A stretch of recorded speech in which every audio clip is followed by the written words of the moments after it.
This is a conversation with Mike Flynn, a teacher who runs a graduate program for math teachers. Among his many accomplishments, he was the Massachusetts Teacher of the Year, received the Presidential Award for Excellence in Mathematics Teaching, has worked internationally to support schools in Abu Dhabi, Mozambique, and South Africa, and is the author of the book Beyond Answers and developed the dynamic hybrid learning model that blends online and in-person students, and has been helping teachers navigate online teaching since 2013, and supported tens of thousands of educators as they shifted online during the pandemic. He has an in-depth knowledge about how humans learn, what causes change, how to navigate resistance to that change, and much more. This episode of the podcast is sponsored by me. Please go to joshterryplays.com/links to see what I'm up to. I wanted to start with maybe some fun common ground. So you and I have both taught kids, and I wanted to just start with, what are some of the things that adults forget about what it's like to be a kid? Oh, great question. I think it's funny you say that, because it's like, I don't know that every adult forgets that. And I think one thing that sets really good teachers apart is there's a piece of that memory that still exists. So when you're, especially with young children, so I taught second grade, and I think I held on to some of that, of like the feeling of sort of the imagination and the excitement around discovery. And so I would try to build that a lot into my classroom. And colleagues of mine that were really amazing with kids also had that quality. And I think in places like, I didn't always have teachers that were like that. And I think for adults that do forget, I think part of it is that the world is so new. Things that we experience all the time, whether it's counting, the way our numbers are structured, how to read, like these things are just things we do. They just exist, and we know that there's a base 10 system, and so everything is just really simple and easy. And so we don't realize that there is immense discovery for kids, and something that we take for granted, like how our number system is structured, which sounds kind of boring, but for a child to actually for themselves discover that there's this pattern that happens and it keeps repeating, and then they start to wonder, like, will that always happen? And what that feels like, it's as if they're the mathematician that's discovering the number system for the first time. And that's happening for every one of the kids when you design lessons in that way. And I think for adults that forget the power of that discovery, forget that's a huge moment for kids, they often miss that as educators. So that's one of the first ones, I think. And then just, of course, the imaginative play and sort of that space of just being creative. I think sometimes we lose sight of that as well as we get older. Yeah, the discovery element, I think a lot about with the young kids. It's amazing how much everything's so blobby and fuzzy. And then it has to turn into lines and squares. Yeah. And I mean, I would teach piano, and it took me a while to understand and to like really get it, that when a kid came in that was really young, they didn't see a piano. They saw a large brown thing that had some white stuff and black stuff on it. They didn't see a piano. And an adult goes in and they see a piano, and they, can pretty quickly intuit what that piano does. But the child, it's nothing like that. And, we would go through this process where it's like, okay, well, there's this white part, and if you press on the white part, you get a bunch of sounds. And also you notice how there's like white stuff and black stuff. And like we got white keys and black keys, and they both make sounds. And then, okay, look, there's actually a pattern here. There's 2s and 3s, which, I mean, what you're talking about, like base 10, man, I haven't even thought about that in a while, where it's like, yeah, I'm at least coming to it saying, hey, look, there's a 2 and there's a 3, and there's a pretty, like, they're usually pretty solid on knowing what 2 and 3 is. But once we do that, we can create a common ground of like understanding that there's such a thing as a pattern. Mm-hmm. And once we get a pattern, that's about the point when the piano becomes an actual piano. And it's like this whole process for it to become a piano. It's not at the beginning. It's just this amorphous blob. Yeah, and that's great. And so as a teacher, I'm curious, like, so how do you sort of guide a student to sort of work through that process? Like, what was your approach? Differentiation. Yeah. To me, it's all about differences, and this came about in all sorts of things that I was teaching, where the learning seems to happen in like splitting and connecting things. So it's like once you notice that this thing is different from this thing, you can learn something. Once you learn that this thing is similar to this thing, you can learn something. And those moments seem to be very, very important. Like at the beginning with the piano, it'd simply be colors, right? Mm-hmm. And shapes and lines.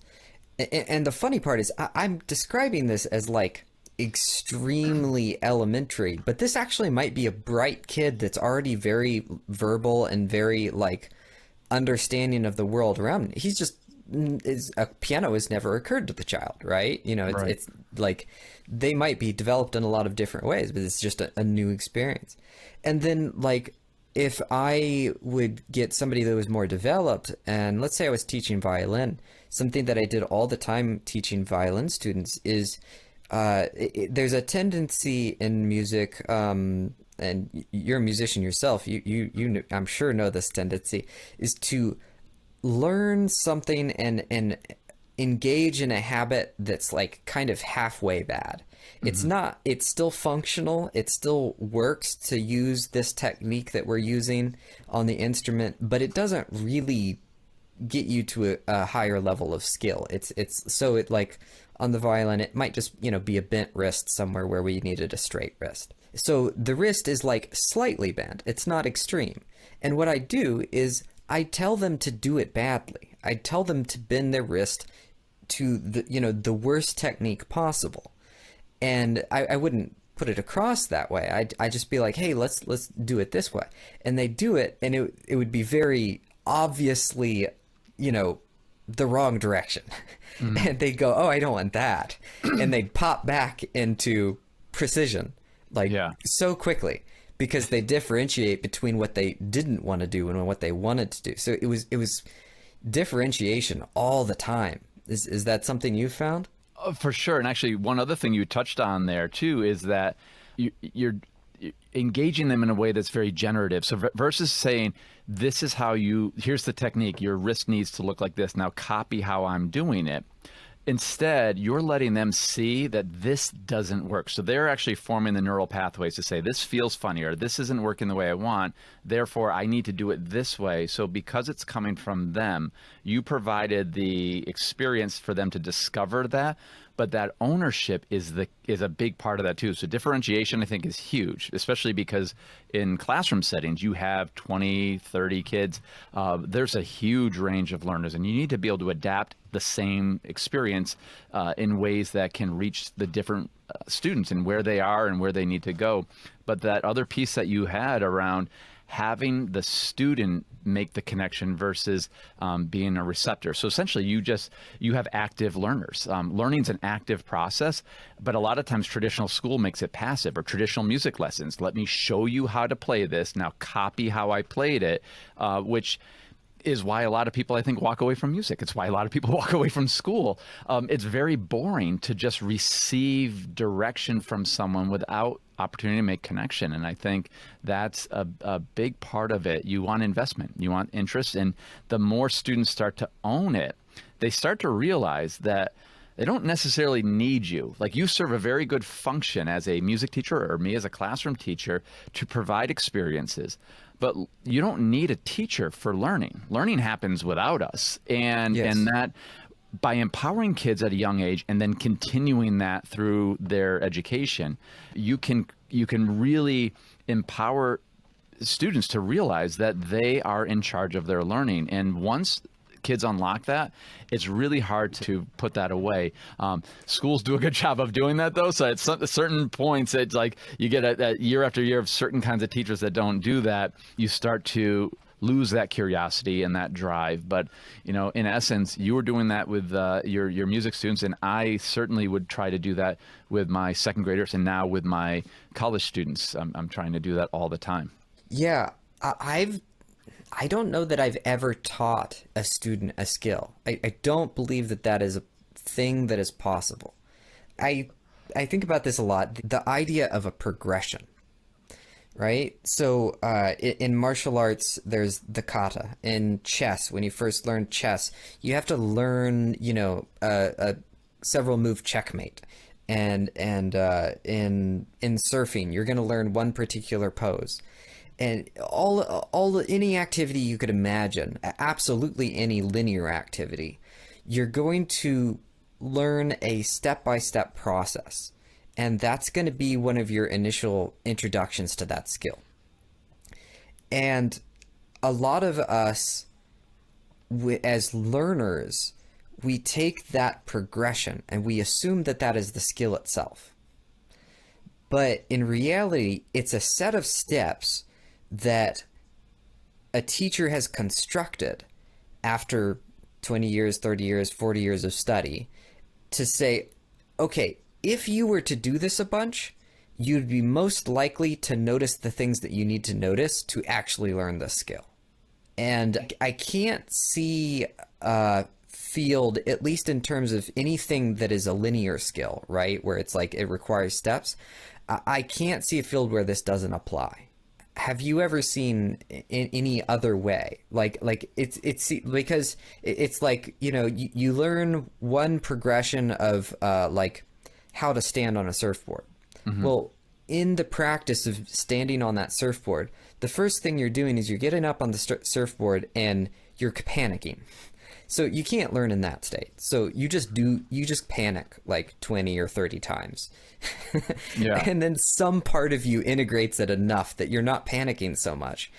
And if you were trying different things, you would never get past this panic stage. So you keep trying the same thing, the same stance, and eventually you're standing that way. And then you get to notice a little bit about it. And then you have an aha moment about, oh, okay, if I shift my foot this way, this happens. If I shift my foot this way. Now you're learning to surf. But the teacher isn't really teaching you that. The teacher is saying, hey, here's the set of steps. If you follow this set of steps, you might learn something. Yeah. You know what? It's interesting you say that. I think, so I have a couple of responses to that. First is I agree. A lot of things that are linear and a lot of things that are very skill-based, particularly physically, I find that progression kind of happens, and that the teacher, in a lot of ways, needs to allow the student to navigate some of this stuff for themselves, because a lot of it is individualized based on their body mechanics and their physicality and everything. I think of the time when I took my wife on a date and we went axe throwing. There was an Agawam axe house, and I thought we would go there and get a lesson on how to throw axes. And the guy actually said, I'm going to give you a safety demo, but I can't actually teach you anything. Like, you have to kind of go through this process, and it's going to bang off the board, and you're going to have to try different grips. You're going to have to try different stances, different distances. And at first, like the first 5 minutes, like it was like, all right, this is, because we were terrible at it.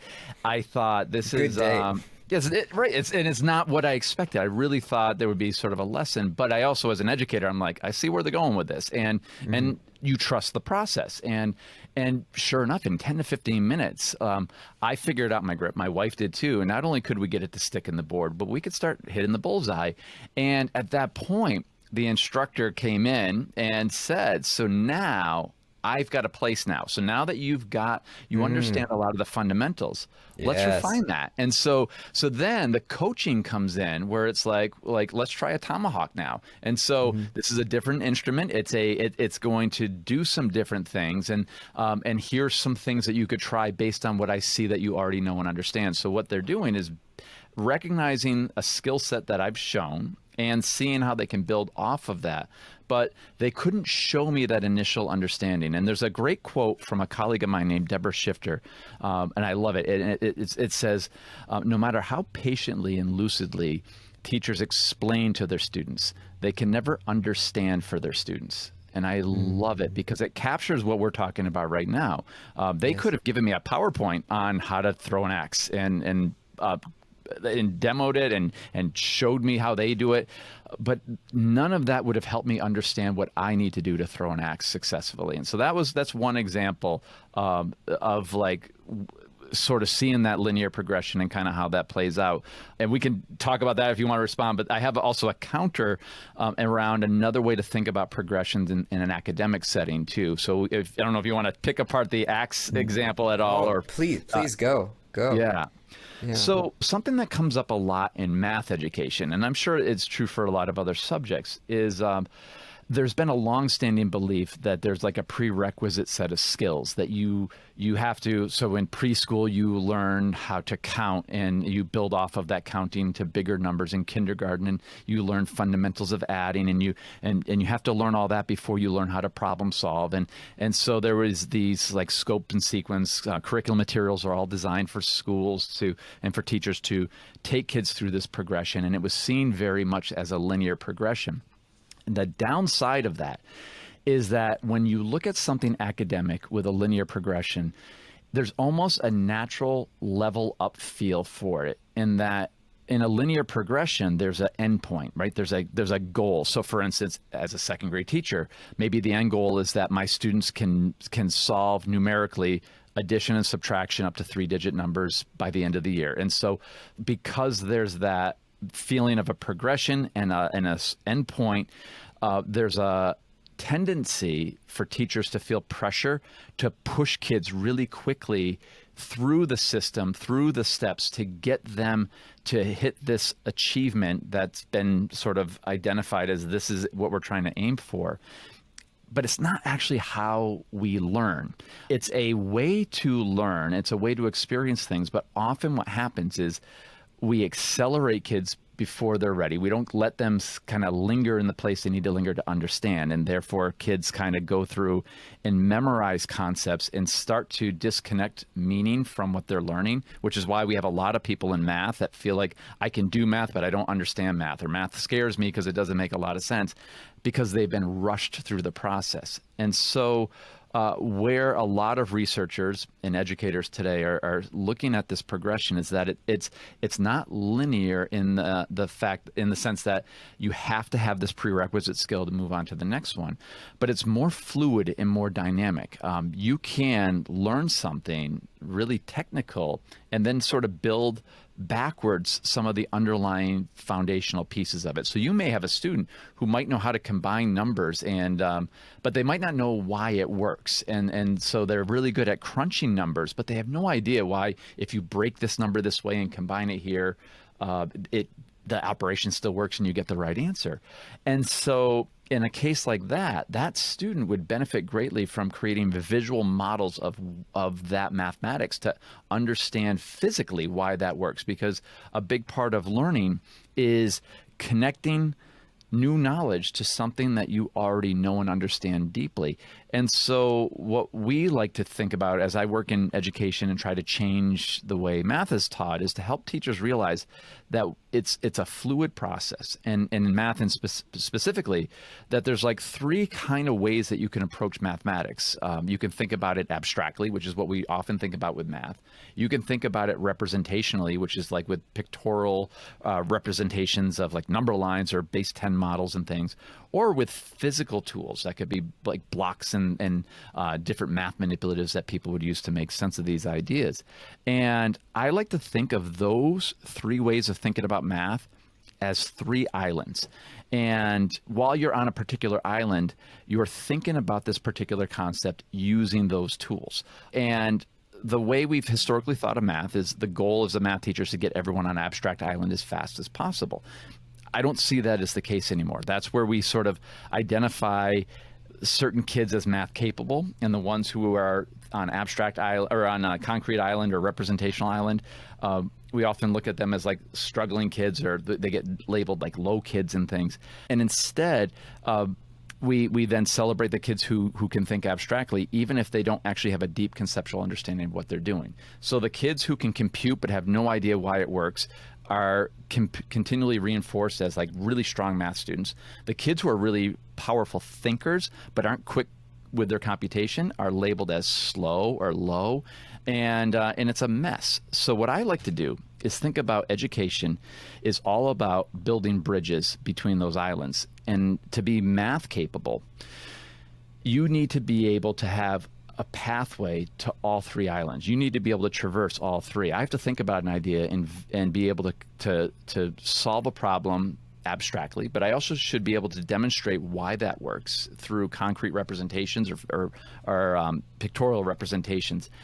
And when you can actually show your understanding of something in all of those ways, that truly means you've got a rich, deep conceptual understanding of it. And so being good at math, to me, in this case, is being able to move back and forth between those islands fluently. And being a good math teacher means you're a good bridge builder. You can put those bridges together. So in a way, it's still linear, but the fact is that it's critical to continue to go back to those, back and forth across those different ways of thinking to really build those strong connections so that you really understand something. I was so bad at algebra. I was okay at math, and then I was so bad at algebra, and then finally in college I took a trigonometry class. I think maybe a month in, first I was like, "Ooh, this is intense," and then but finally like a month in, something clicked, and I looked at algebra and I went, "Oh my God, it's a wrench."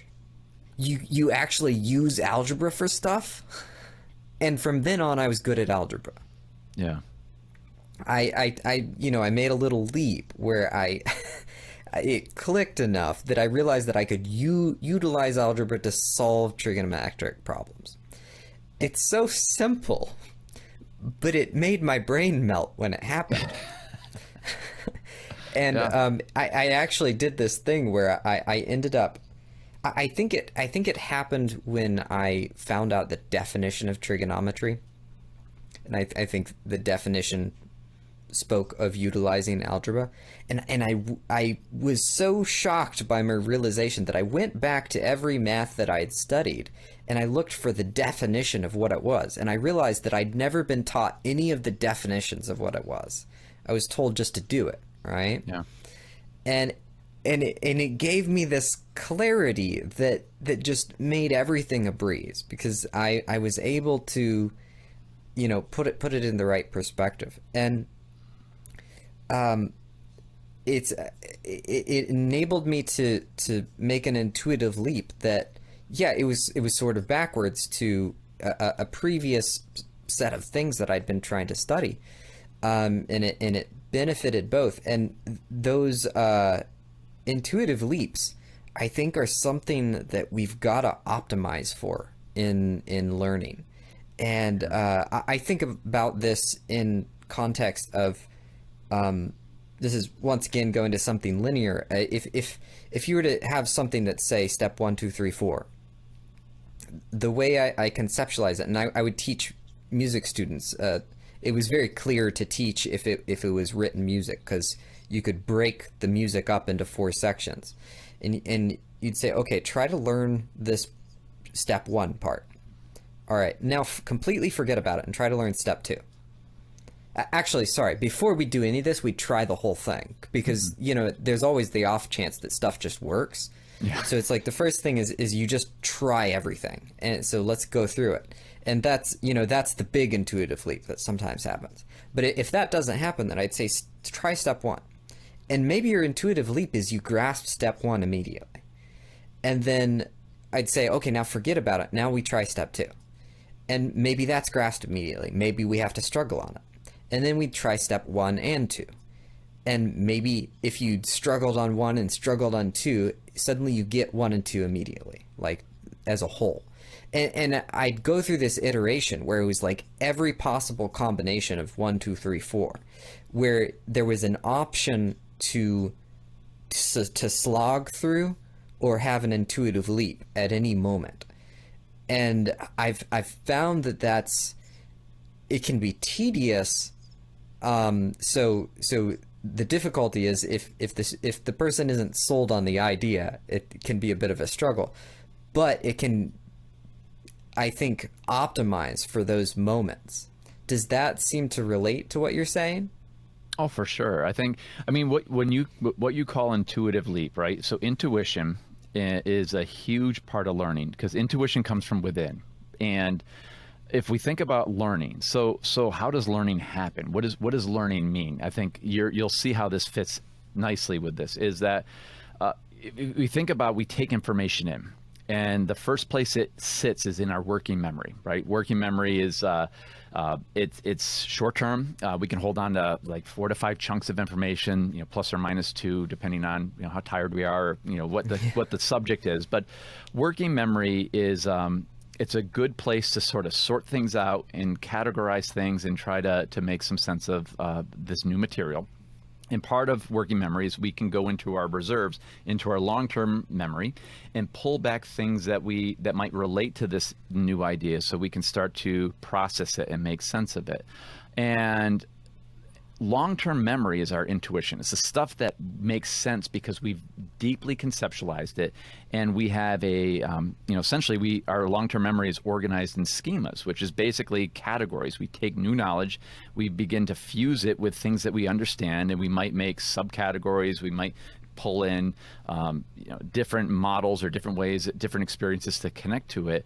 And as we build those connections, that new learning then gets assimilated into our existing learning, which then transfers into our long-term memory. That's how we get at deep learning. And what you're mentioning when you talk about those intuitive leaps is anytime a student sees something and then has something that already connects to it, so that like this makes sense, I'm pulling something that I already understand, even if it's happening subconsciously, that it very quickly, this thing that you're presenting to them, that step 2 or something, just clicks and makes sense. That intuitive leap is because there's a nice clear path to something they already know and understand, which allows them to grasp that concept really quickly. And when that doesn't happen, it means that there isn't a smooth pathway there, and that as a teacher, our job is to figure out where's the connection, what can help this child relate to this idea. And sometimes we can shape it by connecting it to something that we know they already understand. Sometimes we can use different metaphors or analogies to make those connections.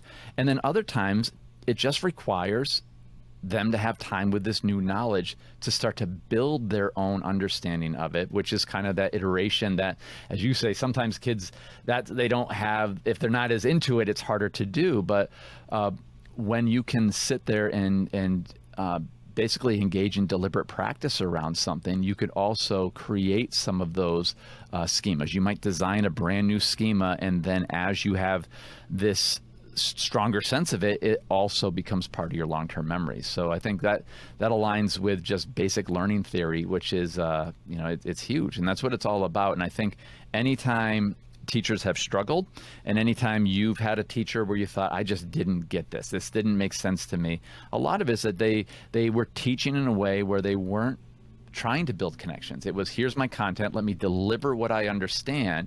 And by not considering who your audience is, what they know, what they're bringing to the table, and how to make it relatable, that's why you have these classes that are boring, don't make sense, and you're like, all right, I don't know, I got to be in that class. I don't know how, but I don't remember anything of it. That's because they were just engaging you mostly in your working memory. You memorized your stuff for the test and then forgot it shortly after. And the teachers that you still remember, those experiences in classes that you still remember, they stand out because you were building meaningful connections through meaningful relationships, actually, and that's another part of the learning. But I think that's totally in line with everything that I see in really good teaching and learning. In music, I struggled with the varied interests that I had. And it took me a long time to sort through the fact that I would get on stage and play a violin, and I felt like it could be most any other instrument. A lot of other musicians I knew, they were very attached to the instrument they were playing specifically, but I would play more than one. It's perfectly fine. I was into music composition, music production, and it took me a long time to sort through what was going on, and eventually I realized that I saw the hall as my instrument, and that's why I wasn't bothered by what particular thing I was playing. I was fascinated by the experience that the audience was having. I was excited to create a moment, and it didn't really matter what that moment was to some degree. I mean, preferably it's positive, doesn't cause horror, and makes the world a better place. But it was about creating that experience, and you speak a lot about how that is a moment in which learning can happen really effectively. I guess part of my question is why? Why is the experience a teaching moment? And then maybe another part of it is, what is an experience? Like, how do we define that? That might seem broad and silly, but that I feel like that's a rabbit hole for us. Yeah, those are always fun to go down, though. I think so. If we go back again to the essence of learning, absent schooling, anything formal, right? Is I have a 2-year-old daughter. She's discovering the world, and just watching her make sense of things. So just a concrete example is this morning. She has a little cup that has a screw top on it, like kid cup. It's and she's really interested in how to put them on and how to take them off. And as an educator, I just love, I sat for 10 minutes and just watched her process that, and get frustrated and persevere through that. And there was no point where I jumped in to demonstrate anything. I didn't help, unless if she said, "Daddy, hold it." Then I'd hold the base so she could work on holding onto the top and screwing it. But in general, we as humans learn by wondering things and then testing ideas. We make conjectures, we play with this, we explore, all with the idea of trying to make sense of something for some kind of purpose, whether it's curiosity or for a great need.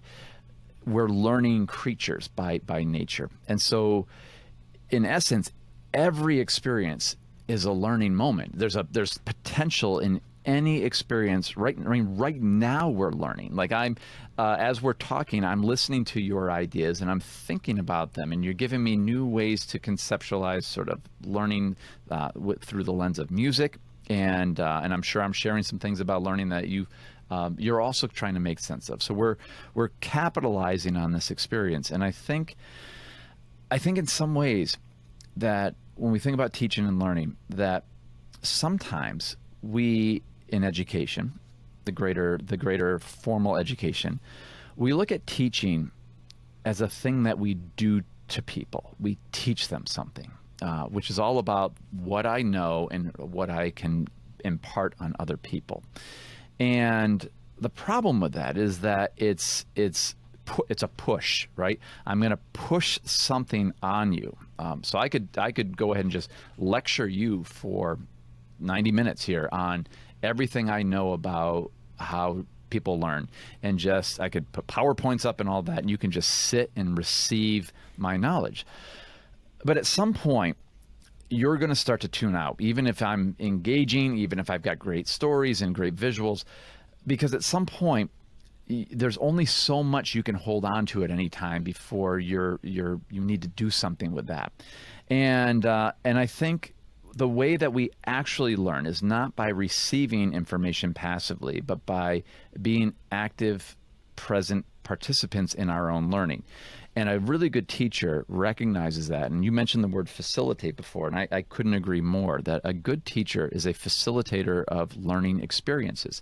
So if I want a child to be curious about the piano and want to get excited to learn more about this big thing that has white keys and black keys and makes noise, I can tell them all about a piano and show them pictures of it, and we can practice flashcards of like minor key and major key. We can do all of these things.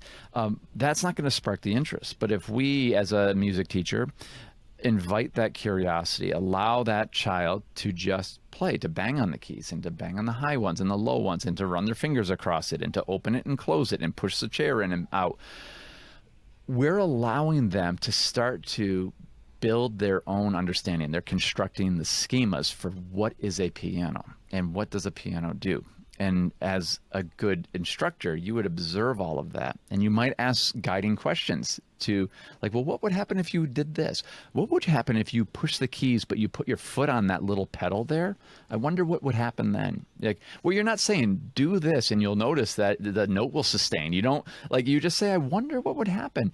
And now this active learner is going to explore, and you've just opened up a whole new realm for them of like these little things on the floor and the base of the piano do something else. And now you sort of build on that. So for me, learning experiences are any opportunity for someone to wonder and be curious and to investigate.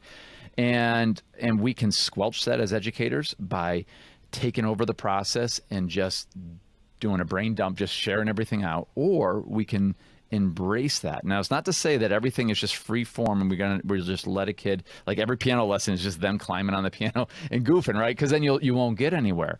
But the idea is, Yeah, I've tried that. Yeah, and teachers have done that too. There's sort of been this pendulum swing when like people try to be the anti-traditional lecture to just anything goes, and the only problem with that is that we end up there's a lot of confusion, there's not a lot of guidance, and so in a way, it's a good instructor gives as much ownership to the students in the process. Capitalizes on the moment, but then also guides it forward where it needs to go. Because our goal is to bring them to some deeper understanding that we have, and we're just helping to guide them there. In a lot of ways, I think about if you've ever been like hiking in the woods and things. Like one of the ways we can think about learning is like, we could take someone down a path and point out everything that's around them. This happened actually. I share this because there's actually a real story with this. Right before the pandemic, I took my kids to Costa Rica, and the first tour we took was a canopy tour, where we got to climb through these big bridges, and we had a really knowledgeable guide who could find everything. He would point out the sloth in the tree, and we could see it. Then he'd point out the leafcutter ants, and it was great. We learned a lot, and it was fun. We saw a lot of neat things. The next day, we took a tour with a different guide. It was a night tour, and he did something very different. We were in a different part of the rainforest, but he said, I'm not going to point things out to you. He said, what I want you to do is I'm going to give you a flashlight, and I want you to develop your lens to find things. And our whole trip with him is he asked, like, we would go in. He gave us a safety demo. He did tell us, like, the only thing I'm going to tell you is do not leave the center of the path. There's things that will bite and sting you, and just do. So we were smart with that. But in general, we would walk in, and after about 5 minutes, he said, let's just stop here and let's just like see what you can find. And so my kids and I we're taking the flashlights around, and he would ask questions. Like he asked my son, like, well, what are you hoping to find? And he said a snake. And then he's like, well, where do you think you might find one? Like where would be a good place to look? And so everything was about inquiry. Everything was about the active learners. So we all felt like explorers on that second trip. We all saw lots of animals. We learned so much, and everyone agreed that was a much better experience. And so I often think about good teaching is this. Alan was that guy. He didn't just let us run amok through the forest. We went we went everywhere he wanted us to go. We saw lots of things, and he responded to our interests. And then from that, we all had such a powerful experience. The first trip was great. We learned things, but it was like having the second one. If those were in reverse order, we would have been bored on that second guide, because it was just a lot of show and tell. Anyway, I just rambled for a little bit, but that's in a way sort of how I think about learning experiences and how teachers can capitalize on them. Would you say it's creating that experiential learning experience? Would you say that it is enabling someone to author their own story within a set of positive constraints? Could you describe? I'm not sure I'm following. Try to, if you could Yeah. rephrase that.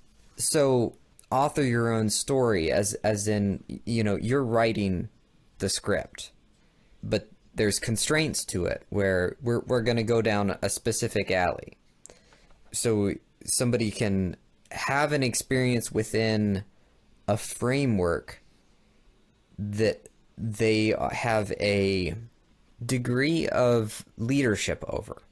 Yeah, it's that's exactly it. It's because each student is writing. I mean, we're all writing our own stories. We're all starring our own Yeah. stories, and so in a Yeah. lot of ways, those experiences are in a controlled setting, right? That we know where we're trying to bring people, but we're also wanting them to build and construct a lot of that knowledge as much on their own. The more they discover on their own, not just we're going to leave them without any support, but the more that they can see something, the more they can build the connection that, like, the keys on the right have a higher sound than the keys on the left. When they discover that and don't just rely on us telling them, it's a much more meaningful connection. And I think that, in essence, is really what we're trying to do, recognizing that everyone does have their own experience, and we're just trying to orchestrate that as much as possible. And the thing that we also have to recognize is that in that process, we also have our own story within that, and it's not complete. Like, if we go with the rainforest metaphor, Alan is an expert of it. Like, he's probably been through that stretch of the forest many times. He's seen a lot of those things, but he's going to encounter something he doesn't know. I may see something that he's never seen before. And the other piece of this is that learning is a communal thing as well, that we, as either a one-on-one, if I hired you as a music instructor and you're working with me, we're both learning with and from each other. In a classroom or with a big group setting, that same thing's happening, that the instructor also can learn in this process as well. And I think that's the other piece of learning that surprised me when I was becoming a teacher. And it's something that not everyone, I don't know that every teacher embraces that. There's still sometimes the notion that as the instructor, I know more. I'm the expert in this thing, and there's no more room for me to learn. I know everything there is to know about second grade, and so let me just impart that. And I think what the biggest discovery I ever made as a teacher was that I'm continually a learner, and I'm going to learn from my second graders. And I'll actually tell you that the way I think about subtraction today, the way I do mental subtraction, I learned the strategy I use. I learned from an 8-year-old, because that 8-year-old noticed something about subtraction I never thought of before, and when it came up in the class, I thought, "What the heck is this?" Like, it does. Like, he did something with these numbers. It's actually 2 second graders. They were a boy and a girl paired, and they did something, and I thought it was like a fluke. And we played around with it, and this thing works all the time. And it was like one of those things where, when that happened in the moment, I thought, "All right, do I just ignore, sort of say, yeah, that's interesting, and then figure it out on my own, and or do I embrace the moment as an adult and say to my second graders, I never knew that. Like, I'm learning with you." And I opted for the latter, even though it felt like, am I opening myself up for parent criticism and stuff as a teacher? And instead, what happened, as you can guess, is that everybody was so excited. And what a moment for those 2 kids to know that they can go home and say, we taught Mr. Flynn something. That they would remember that for long term, because it was such a great experience. And I think that's the other piece of this, is we think about our stories, whether we're the learner or the teacher, we're all in that experience together, and we're all learning together, and we're, in a lot of ways, we're all teaching together. And I think that, to me, is the essence of a really good moment. I might be misusing this term, but I've wondered about this. Are we more plastic mentally when we're around others? So neuroplasticity is a huge component in learning. And I think, there's one of the things that I know around, and there's a phrase called experience-dependent neuroplasticity, which, essentially means that the more... I'm sorry, I'm going to cut in. We should actually say what plasticity is. Could you go for that real quick? so neuroplasticity is essentially that the idea that our brains are malleable in a lot of ways, that we may develop habits, we may develop Yeah. Yeah. certain ways of seeing the world or experiencing things or doing things. And a good example that's not even in a learning setting. So if everyone in the audience now, and you too, Josh, if you ever find yourself in the waiting room, for instance, at a doctor's, and you're told that there's going to be a 45-minute wait, they're way behind, and you're going to have to but they don't want you leaving, so you're going to have to hang out there for at least 45 minutes to an hour just waiting. What's your go-to move with that extra 45 to 60 minutes that you now have to sit in this office waiting room? What would you do in that situation? What's mine? Yeah, what's your go-to move? Now it's meditation. Yeah. It's been different things along the way. Used to be a lot of books, but usually it's meditation at this point. And what do you think the general population, if you were to have 20 people and they were all told the same thing, and you were just sitting there, so you get ready to meditate and sort of ground yourself, what are the 19 other people probably doing in that space? Candy Crush on the cell phone? Right. So here's an example of experience-dependent neuroplasticity. As humans, as we've have more technology around us, when we experience boredom, one of the things that we've started to do is we connect boredom with discomfort, and then therefore we seek entertainment. It could be in the form of reading, which is also another, it is a form of entertainment there. But how ubiquitous these phones are, a lot of times people will take these out. So what's happened now is our brains have become conditioned to, when we experience boredom, we take our phone out. That's why you see people at a stoplight with their phones out. You see people with like in the grocery store in line for just 2 minutes, the phone's out. And so what's happened is that our brains adapted based on our experiences here to take on this new habit of looking at our phone or seeking entertainment anytime we're bored. Now, the beautiful thing of neuroplasticity is that sometimes is what creates bad habits, but you also can condition yourself out of that because of the plasticity of our brains. We can put the phone away, go to the doctor's office with the phone in the car, and then sit with that boredom, meditate, read a book, people watch, have a conversation with someone around us, any of those things. And if we were to do that a few more times, the neural pathways reshape, and now we don't have that drive to grab our phone. We have our drive to talk with someone or to read or to quiet our brain, any of those things. And so neuroplasticity is basically our brain's ability to be flexible and to learn things and unlearn things, and that's really the essence of this. Now, I already forgot what the original question was and why we started talking about neuroplasticity, but that's all right. So being around people, does it increase that neuroplasticity? I think so. The idea is, for me at least, from my understanding of neuroplasticity, is it's about our experiences and sort of the what's getting reinforced and what habits are sort of being developed in those places. And I think the presence of other people help us to gain new perspectives and see things differently. So I think that's part of the process there. And one part of neuroplasticity is like if we're around people in a group setting, learning together and sharing our ideas, our brain gets in the habit of talking through our thinking, trying to articulate our beginnings of an understanding of an idea and work through confusion with someone else and bounce ideas off one another. So being around people, I think, conditions us to be social learners, probably.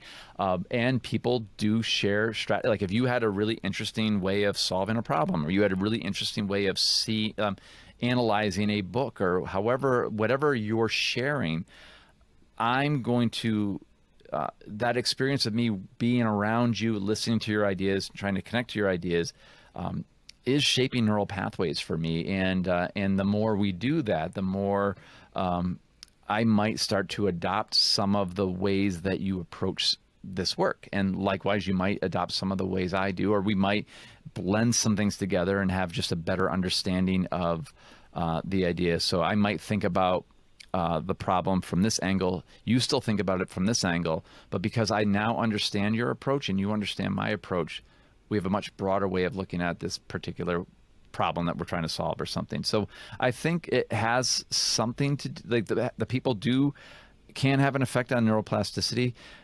But I think in general, a lot of it has to do with the experience itself, whether it has people are involved in it or not. I think having people changes the experience, therefore affects neuroplasticity in that way. But I don't know that, and again, I'm not a total expert in this, but in my experience right now, I don't know that like a particular person or being around people like has a direct effect on it. I think it affects the experience, which then affects sort of the way the neural pathways that we form. So this experiential learning, it's so valuable. It's something we need to do more for the people that we're bringing up.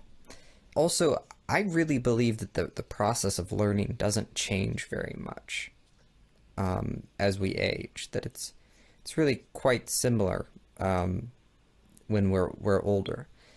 When we're adults and we're guiding our own lives, how can we optimize to create this experiential learning for ourselves? How can we optimize to have a situation where we are authoring our own life within a set of limitations that are good for us, so that we can engineer aha moments and practice skill sets for ourselves? Yeah, that's a great question. And it's interesting to think about that, like sort of how our learning changes as we get older. There's something interesting, and as I know you're very interested in learning sciences, and so I'm going to give you something. Right. I should have asked you first of all if you agreed with the premise. I did. Yeah. I didn't ask you that. So yeah, please. no, and I do like. I think like there's a lot of similarities. So I'm going to teach you two concepts. You probably know one. So pedagogy is sort of the study, like how students learn, how kids learn. There's also a concept called andragogy, which is the study of how adults learn.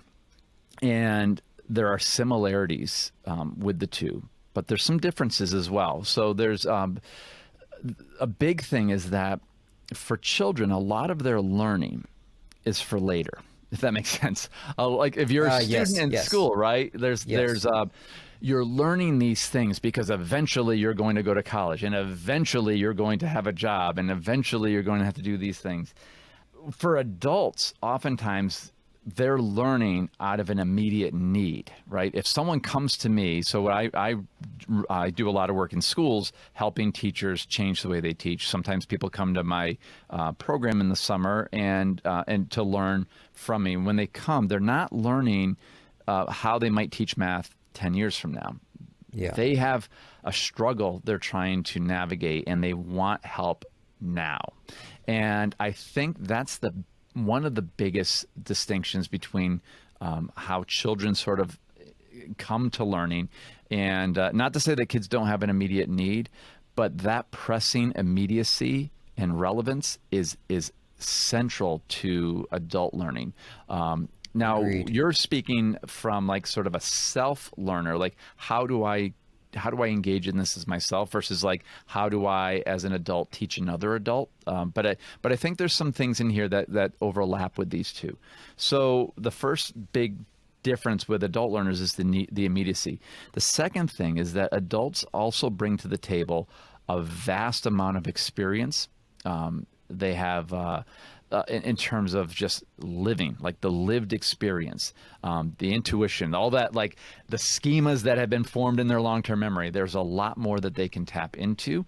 And so how that plays out if you're teaching adults is that you have to recognize that when you're working with adult learners, you want to make sure that what you're teaching has immediate relevance and that you're also drawing from their expertise. Being a facilitator is really important with adult learners because people do, like, they're not blank slates. You're not just going to stand and deliver. You're going to want to create experiences for people to create their own connections and then share what they've discovered with the group. That's a big part of that. So those are just two differences I wanted to point out with how adults learn or sort of what's important with adult learning. But what's relative with this idea of like, if as a self learner, as I'm going to create conditions to help myself dig deeply into these ideas, I think a lot of times there's that sense of immediacy is still important. So if I'm choosing to go learn something, it's because I want to understand that better. So a good example is like presently right now, I'm trying to understand cryptocurrency. I'm trying to understand the stock market. I'm trying to understand mutual funds and investing. And these are all new to me. And so the immediacy for me is that like I want to make financial decisions sooner than later so that I can play the long game. I'm much older than you, so it's I don't have as much time. So there is an immediacy for me to understand these things, so that I can start to play in this space from an educated point of view. And so I still have that immediacy piece of it. I'm also finding as I'm trying to go down these paths is that I am bringing my own experiences and biases and backgrounds around money and investment. And so I'm leveraging things that I know, and I'm actively seeking to understand. To go back to your question around like sort of what can people do is as they to really shape their learning experiences to be able to go deeply into this work is to really think about what your end goal is, like to have an idea of what you're working toward. There is some fun in just exploring and going down rabbit holes and just wondering. We've all done that in the internet and kind of, we go to search for one thing and we're now in this whole other area, like learning about why the movie Twister had so many errors in the editing and why that happened. That's actually a true story for me, is I wanted to study one thing, and the next thing I know, I'm actually watching the movie Twister with a PDF that someone made of all the editing errors, and I'm like cross-checking it. And at some point I'm like, how did I end up here when I was supposed to learn something else? So sometimes we do that. Pirates of the Caribbean for me. Oh, all right. I found myself watching a multiple hour analysis of Pirates of the Caribbean one time. Right. And there's something fun about that. Yeah. But if you or anyone is goal oriented and saying, I need to learn this thing and I want to, like, I have an end game, having those things sort of laid out helps you stay on track on your journey. Not to say you can't take these excursions in other areas, but it's been helpful.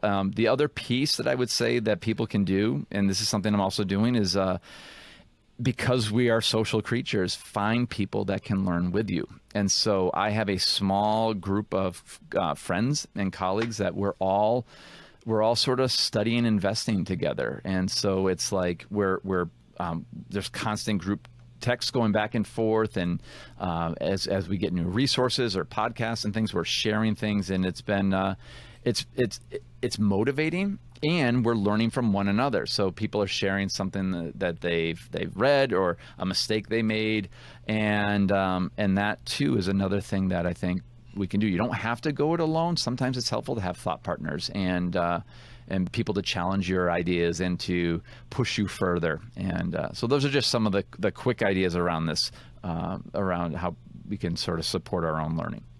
I love it. Would you like my favorite learning hack for financial stuff? I'd love it.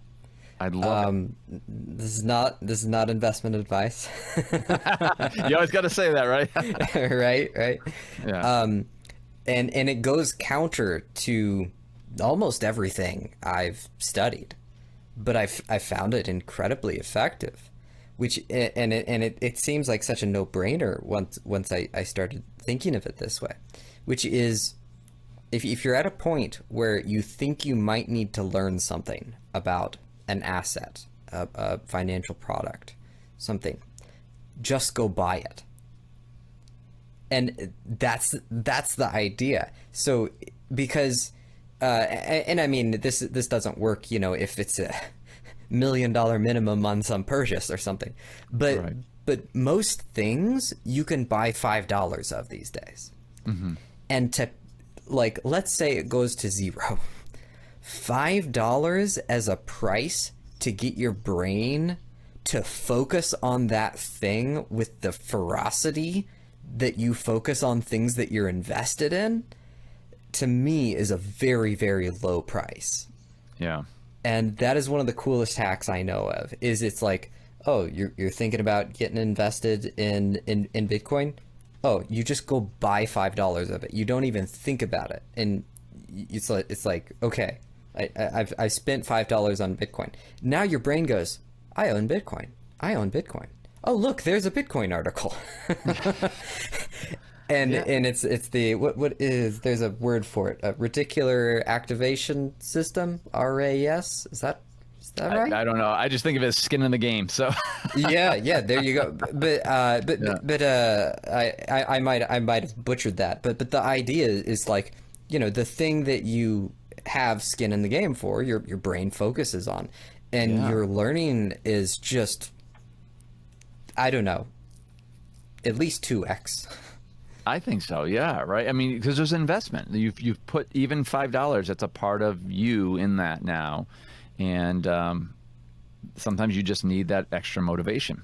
Yeah, So and I'd rather lose $5 and learn something twice as fast to go do something else yeah, than stick around and not yeah. lose the $5. And if so many people talk about how they'd like to invest. I'd love someday I got to invest. Someday I got to do that. Yes. And that it's that sideline thing. And there's just something about just get in the water. Get in the water. We're not saying go to the deep end. Just sit in the top step. Like that's what $5 feels like to me. Is you're sitting on the top step, but you're in the water, and you're starting to like. At that point, you're a swimmer in some ways. Like when you're in the water at that way, like when you're $5 in, you're an investor. And Yes. it's a mindset change, and sometimes you just need that little bit of motivation. So that I love Yes. that, and that makes a lot of sense. Yeah, the effects on the psychology are astonishing. A lot of people that are in a situation where they have a very small amount of money to and when we have a small amount of money, we like to belittle our small amount of money. So they'll ask me, hey, I just have $50 right now. Should I wait, until I have more money to invest? And unless the person is in, let's say, a very large amount of credit card debt and they're making progress paying it off currently, and they're in an emotionally unstable situation, I'd say with that exception, my answer is almost always yes. Yeah, Because the the value is not in the dollar amount that you're putting in. The value is in transitioning. Like, you don't want to invest your money. You want to become a person who invests money. And I like that. that is a value that's so absurdly higher than any dollar amount you could put in, that Yeah. it's almost unquestionably the right thing to do, almost every time. Yeah. And it's a whole different disposition. I think, have you read Cash Flow Quadrant? Are you familiar with that book? I've read that's Kiyosaki, right? Kiyosaki, yeah. I've read other Kiyosaki, yes. What I like about that is this idea of you have the quadrant, right, and on the left side you have your E's, your employees, Right. Yes, and then yes. then your the S, small business, self-employed, and on the right side are your big business and investors, and that. But what really stood out in that book was how it's all about your mindset. As an Yes. E, most of society are E's. We work for somebody. We work Yes. for our paycheck, and the habits of mind of an E is very different than the habits of mind of an I, and a B and an S. And what you just said crystallize that, which is like, I'm not investing my money. I'm becoming someone I'm becoming an investor, essentially. Yes. And it's a different way of seeing the world, which also means it's a different way of learning about the world. Your learning needs change based on that as well. Learning's still the same, but sort of what you're trying to learn is different. If you have the mindset of an investor versus the mindset of an employee, and I think a lot of and we're getting off on like the financial piece of that there, but I think that whole thing about putting that $5 in it really does help to shift your thinking to think more like an investor versus an employee that's investing some of their paycheck. Yes, and I remember I pulled it up, that cash flow quadrant. Yeah, employee, business owner, self-employed person, investor. Yeah, those four concepts, visualizing that way, it's completely intended to help you change identity. It's like it's not about a specific action you take, except for how that action defines how you see yourself as a person. And then when you see yourself as that person, now your actions accelerate beyond belief. It's amazing. Yeah. This might be perfect timing for the next question. We'll see. uh, I wanted to ask you, and this is pulling from that talk that you sent me, actually. Why is apathy rarely the problem in learning? Ooh, I love it. Yeah. You did your homework. Thank you. Why is apathy? Well, so, and I don't know if it helps to frame it for the audience so they understand some of the reference to please. it. But so, in a talk that Josh is referencing, so in there it's about understanding why people resist change, and a lot of times, and I'm going to ask the audience and everyone to kind of self-reflect, is think of someone who's resisted a change that you've wanted. So it might be a change that you're initiating in your house and it's a kid that's resisting it. It might be a change in the workplace and a coworker is resisting.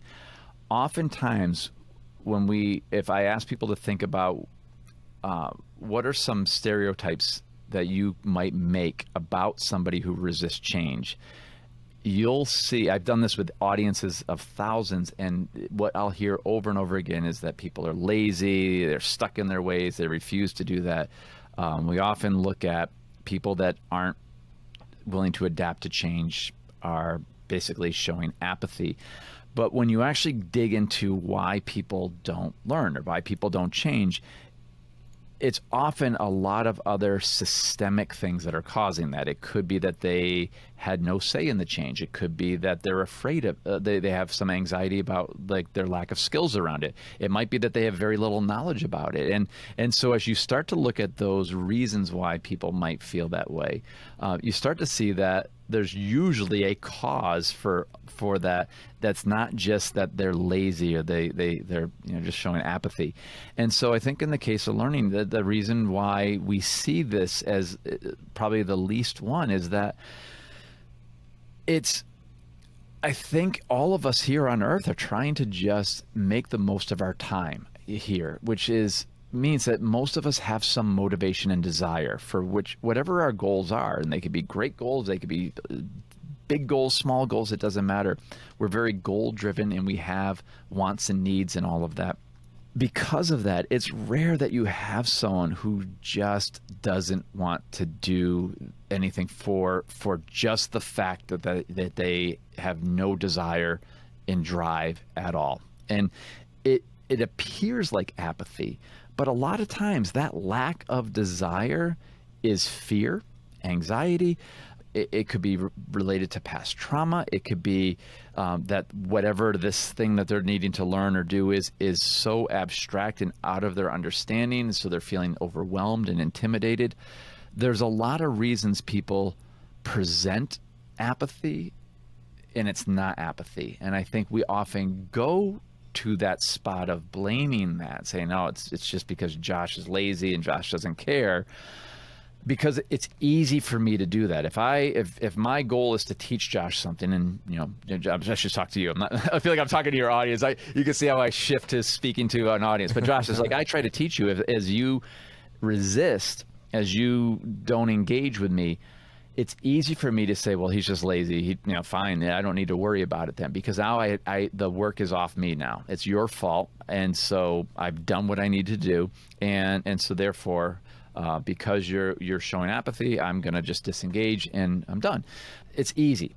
The hard work is to figure out, why are you behaving that way? Why is it that when I want to engage you in algebra that you keep saying it doesn't make sense, this is stupid, I'll never need this? If I really want to reach you, I have to figure out what's the underlying cause of that, and what can I do to orchestrate experiences to help change your mindset about this subject? That's a lot of work on my part, and I think that's one of the reasons why people will often say apathy is a big part of, that there's a lot of students who are apathetic. We will say people who resist change are showing apathy, but in general, it's usually there's a cause for that, and it's not apathy. The apathy does exist. We do have teachers that don't really care about kids and are there to get a paycheck. As in any other profession, you have people who collect paychecks and do that. You have students who really do genuinely have no interest in something, and but I find that it's not the norm, it's the exception. And in those cases, I'll still make an argument that there's still a root cause for where that apathy is coming from, and Yes. it's still your job, if you're an educator or a parent, to figure out what that root cause is and begin to work toward fixing that. And I think that's what makes a good teacher, or that's what separates sort of the great teachers from average teachers, in a way where you have people that are willing to go that further distance, even for kids that are that present very difficult behaviors as a result of some of these things. That, like, sometimes when kids feel threatened, adults feel threatened. I've had adults have full-on temper tantrums in learning settings. Oh yeah. Because of the threat of embarrassment, that they don't know something, and so there's a lot of posturing that happens, and again, I could dismiss it, or I can figure out what's causing that and work to help undo some of that for that individual, to help them grow. I prefer the latter, because it's why I'm in this work. It's probably why you're in this work. And but yeah, so that's my long answer to why I think apathy is not as prevalent, and that it's often something different. Do you think the counterpart to apathy is desire? So if we can sort through these fundamental dilemmas that create the symptom of apathy, when the apathy sort of is able to be let go of, the replacement, or the possible replacement, is desire. I think so. Right? I mean, I think there's a lot to untangle.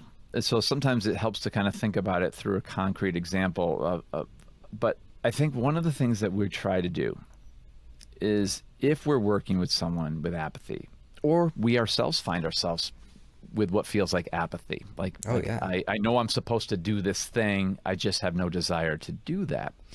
I think one of the big pieces we need to do is seek to understand the root causes of these feelings. We gotta kind of unpack some of that. And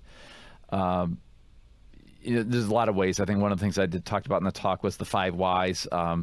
So that comes from Toyota, around just asking why 5 times. So, like, if I'm supposed to write a book and I'm not doing it, or I'm supposed to learn this thing and I'm not learning it, well, why am I not learning that? Well, it's boring. Well, why is it boring? And then you start to go through, it's boring because the reading material is really hard. Well, why is the reading material hard? Well, because I chose empirical research versus, like, more materials written more for a general audience or something. You can kind of work yourself backwards to some root causes for why you feel the way you do about something. You can do that for yourself. You can also do that trying to understand why Josh may be showing apathy around a particular thing I'm trying to work on with you. And so in doing that, in understanding the root causes for the apathy, the other thing that happens is that I'm also trying to understand what your motivation is. Like, what is it that you want within this? So, like, what are the things that drive you? And you can do that for yourself as self-reflection, or you can, as an educator, try to unpack some of that. Because a big part of learning and a big part of change is if you're trying to do this with someone else, you're wanting someone to buy into something that you really believe in. Algebra, for instance, like, this is really important, or understanding cryptocurrencies, or like understanding how to write a novel, whatever it is that we're trying to share with someone. I want them to be able to make these changes here. But often people won't change unless it's in their best interest to do so. And so I think what we get at when we're thinking about understanding the apathy and sort of addressing the root causes of that, the piece that has to happen at the same time is we have to try to figure out what is the driving force for Josh or for me if I'm self-reflecting. What's my end game, and how does this thing that I'm supposed to do help me toward that?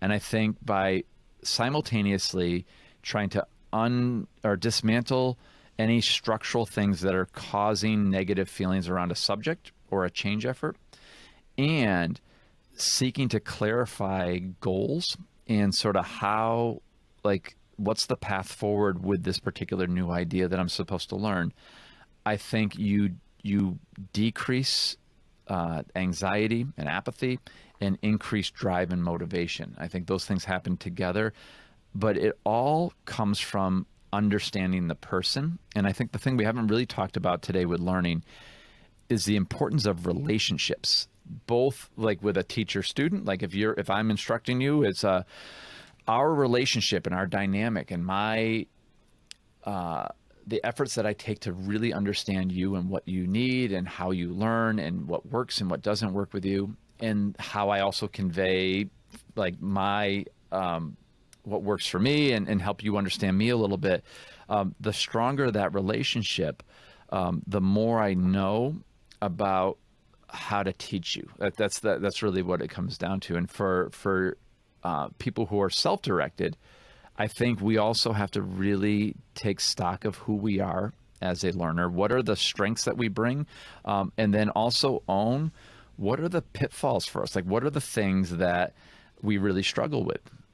Like for me, like writing my dissertation, which took forever, I struggle with not having accountability, without having, I had to purposely set up I had people in my lives who would check in with me weekly to make sure I was working toward that. If I didn't have that, I would go years without really submitting anything substantial.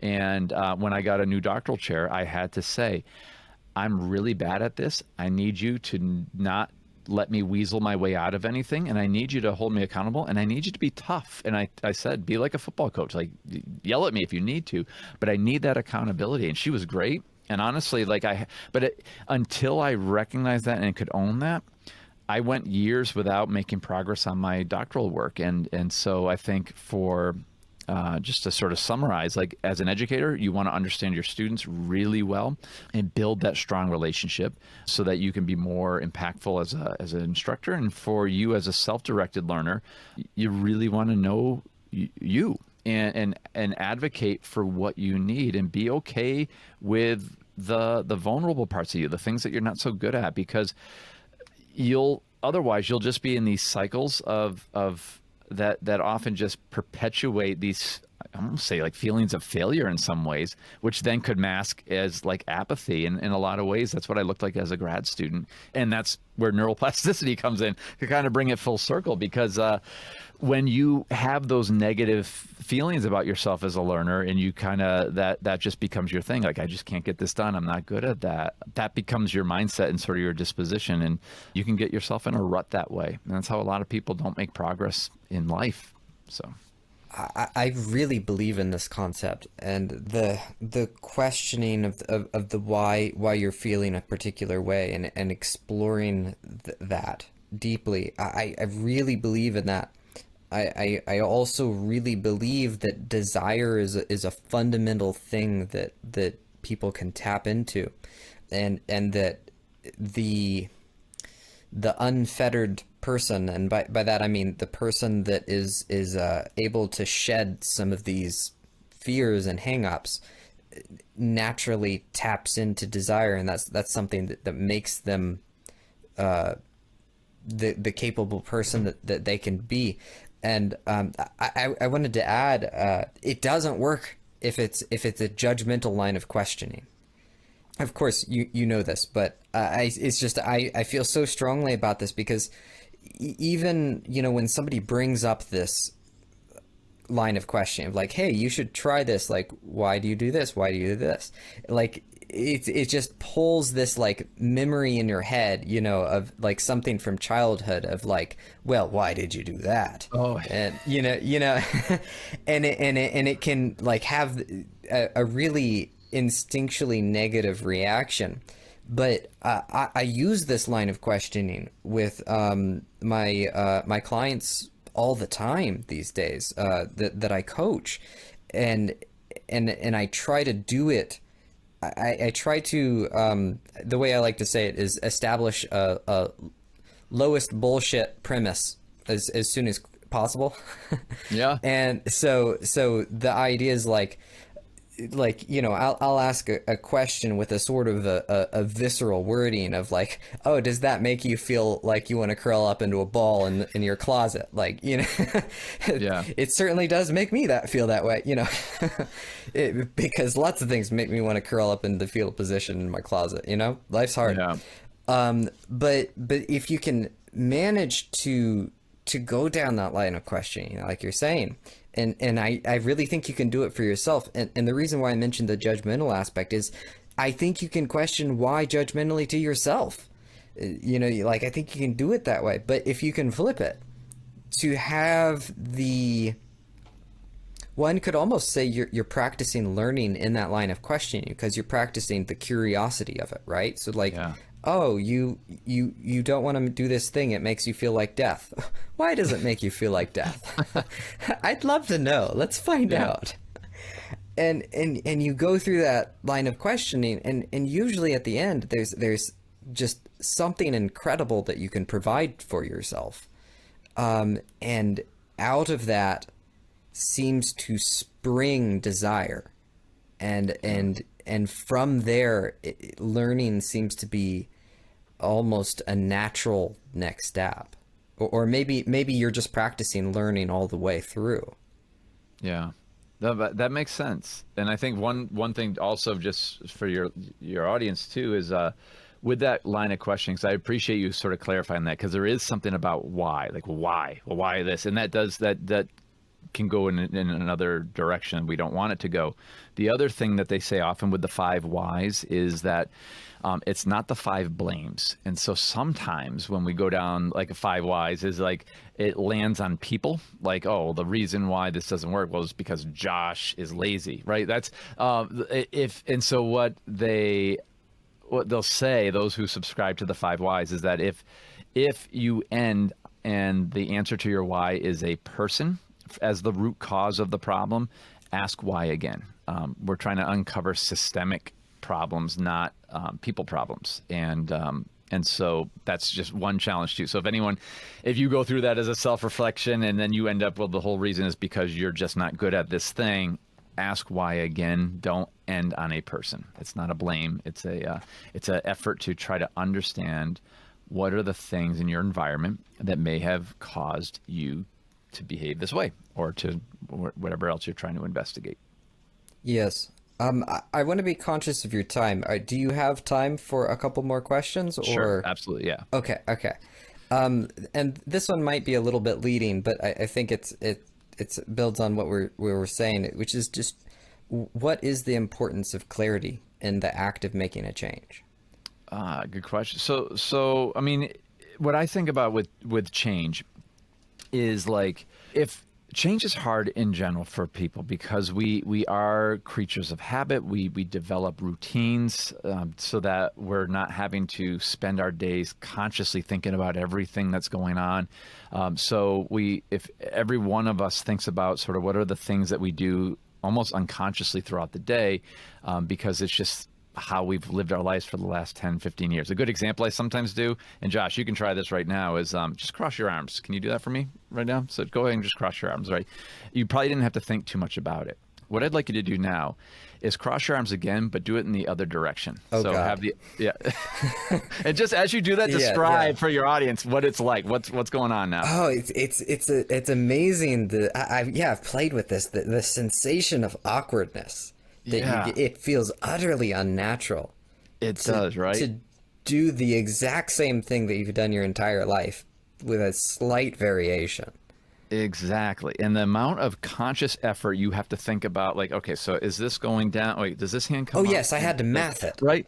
It's like, and so that is what change often, why change can be hard for a lot of times is that for people is because we do like automaticity. We like things to just be smooth because it frees up our brain to think about other things. Now, clarity in this space is important when we make a change effort because if we recognize from the onset that change is likely going to be difficult for people, there are two things that are happening in a change effort that, and different people have different needs, but part of a way that you can make changes easier is if people logically know and understand where they're needing to go and why.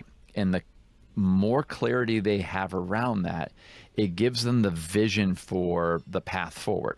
And the other end of the change is around the motivation or the desires we've been talking about today. And that is the feeling of the importance of needing to make this change. And so for success in a change effort to happen, you need people to be motivated to change and to understand how to make that change. Those two things happen simultaneously. When you don't have one of those pieces, the change is likely to fail. And what I love, and I'm referencing the book Switch by Chip and Dan Heath. If people are interested, it's How to Change When Change is Hard. And they talk about that emotion in the logical part of our brains as like a rider sitting on top of an elephant. So if you imagine a big elephant, the elephant represents our emotions. The rider sitting on top of that elephant is our logical brain. The rider guides the elephant, tries to direct it. But the elephant's a big beast and can go any direction it damn well pleases. And so and we've all experienced that with our emotions. Like we know we should exercise and eat healthy, but damn it, it's Girl Scout cookie season. So I'm going to go ahead and go there because that's what my elephant wanted. Those two concepts of our brain, the emotion and the logic, or the rider and the elephant, change happens best when those two are going in the same direction. And so the clarity is all about making things easy for the rider, for the logical part of our brain. The harder our riders have to work, the more exhausted they're going to get. So if I have to try to think through what's the change and I got to make sense of it, and it's, oh, this routine is really hard and I don't have any systems in place, that's going to make me mentally exhausted and give up on that change. And so that's the importance of clarity. And then the other element is making sure that there's that motivation. And then the one final element, which you didn't ask about, but I'll just close the circle with it, is that as someone who might lead change, you could also make that process easier by shaping the environment to make it more conducive for that change. And that's in Chip and Dan Heath's book, they talk about that as shaping the path. So the path that the rider and elephant are on is the environment you live in. So if you, as a leader, as a teacher, whatever it is that you're trying to change in your capacity, if you can shape the environment to be more conducive to that change, if you can articulate and help people understand how to make that change happen and get them fired up to do that change, that's how change happens. That's how we best support it. And it's fluid. It's not a one size fits all. Some people, if you have a group that you're trying to change, some of them have rider issues and some of them have elephant issues. Some have all three, path issues and stuff. Good leaders are tuned into that and are making sure to accommodate the needs of everyone to make that happen. So it's my long, circuitous way of answering the clarity, but it's part of that big structural thing around the rider, elephant, and the path. It's fantastic. What are you working on currently? Good question. I've got my hands in a few different areas. Right now, I'm really interested in this idea of cognitive load theory.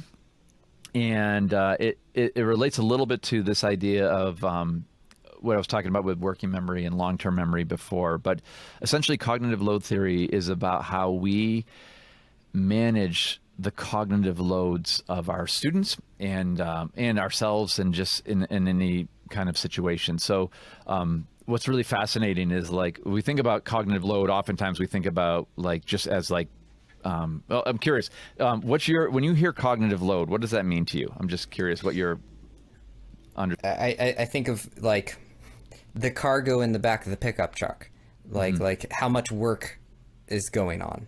Yeah, and That's kind of the thought that comes to mind. that's and that's the nice general way of looking at it. It's how much work are is being imposed on our working memory, is essentially what cognitive load is. And, But and what's it brings to fascinating, mind thoughts of reducing the number of colors of clothing in my closet.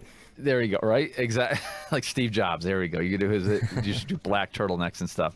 But here's what's interesting. So John Sweller is the researcher that he wrote the book Cognitive Load Theory, and I'm absolutely fascinated with it. But here's what I learned is that there are three types of cognitive load, and we can control, and as educators, we can work to reduce those in the way we design instruction. So the first kind of cognitive load, it has to deal with the complexity of something. It's called the intrinsic load, and it's how hard the concept that we're trying to teach is. So teaching Mary Had a Little Lamb on the piano versus teaching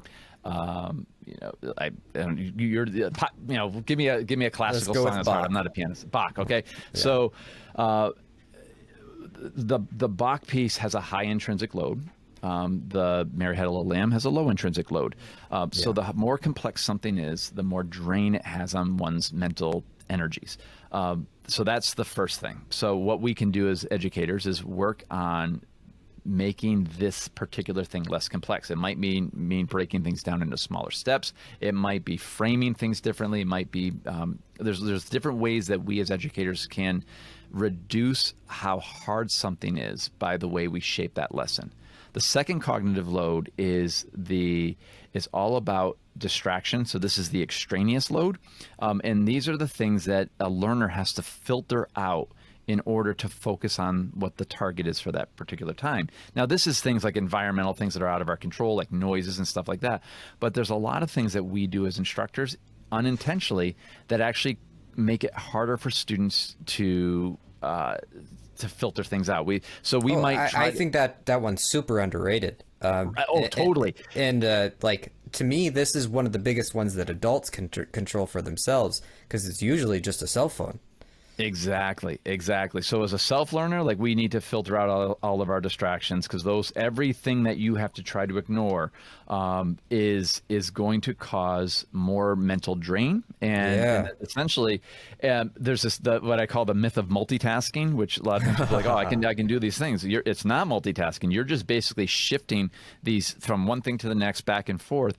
And when you do that, this is not related to cognitive load theory, but there's something known as attention residue that happens when if I'm working on a paper and I check email, when I go back to writing my paper, there's things about that email or that conversation. It might have been like, someone said, I need to talk to you today. And then I'm like worried about that. So even though I'm working on my paper, I've got some residue left over from that little pivot that I did, which is, that all of that stuff is going to be draining your mental energy tank, if you will. And the last one is the germane load, which is how relatable a concept is, and essentially how much energy it takes for you to connect this new learning with something that already exists. It's that building the schemas there. So the more obscure it is, the harder it is for you to relate to, the more mental energy you need to use in order to try to make sense of this idea. So if you think about this is the kid that adopts the colloquial terminology and the parent that tries to use it. Yeah. And it just falls flat. Exactly. So what happens is, if familiar with the concept of working to failure and working out, like lifting light weight, like to the point where you can't lift it anymore.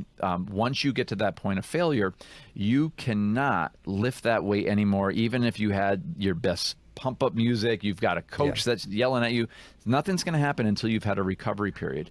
Well, when people reach mental exhaustion in a learning setting, doesn't matter how great you are as a teacher, the lesson, no more learning is going to happen until there's a recovery period.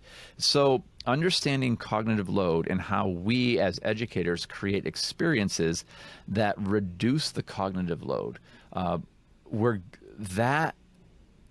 that setting where you've taken into account how to manage the complexity of the task, eliminate a lot of the distractions, and make this concept really relatable. you create these learning environments that and lessons that will truly result in deep learning for students. And so that's where my head is these days. I'm so fascinated with it, and I've been employing it in the work that I do with students and the work I do with adults. And it's really where this is my next sort of you'll see pretty much a talk probably at the end of this year. That'll be like my next keynote will be something around that, building in John Sweller's work and understanding sort of deep work and deep learning, leveraging cognitive load theory. Oh, that's phenomenal.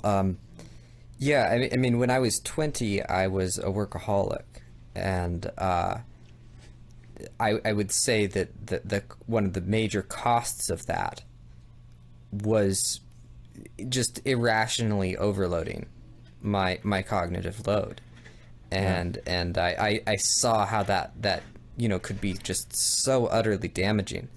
And actually, I mean, like the book that I'm working on, the one that is about actually the thing that you reached out to me about, the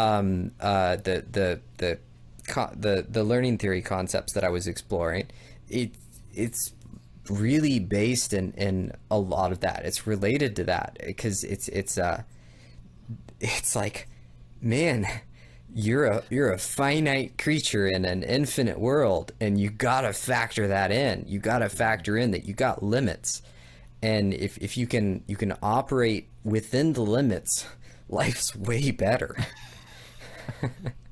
Absolutely. Yeah. Well, I think that's a wonderful place to wrap it up for today. Where would you like to send folks online? Oh, well, I mean, my main presence is Twitter. So at Mike Flynn 55 is where when I can get on social media, that's where people might find me. If you're interested in the math work that I do, it's mathleadership.org. And that's a lot of my professional work there. And then I have a YouTube channel, which I can never remember the handle to that. But if you look up Mike Flynn and math in YouTube, you'll find me. And I post videos on really like learning math, online learning, all of this, because that's sort of where my head has been in the last few years. So those are 3 places people can find me. Well, this has been absolutely phenomenal. Thank you so much for coming on. I really enjoyed this. I always love chatting with you. It's you push my thinking, and I love people that are interested in learning and teaching, and I like to learn from you. So thank you for inviting me on.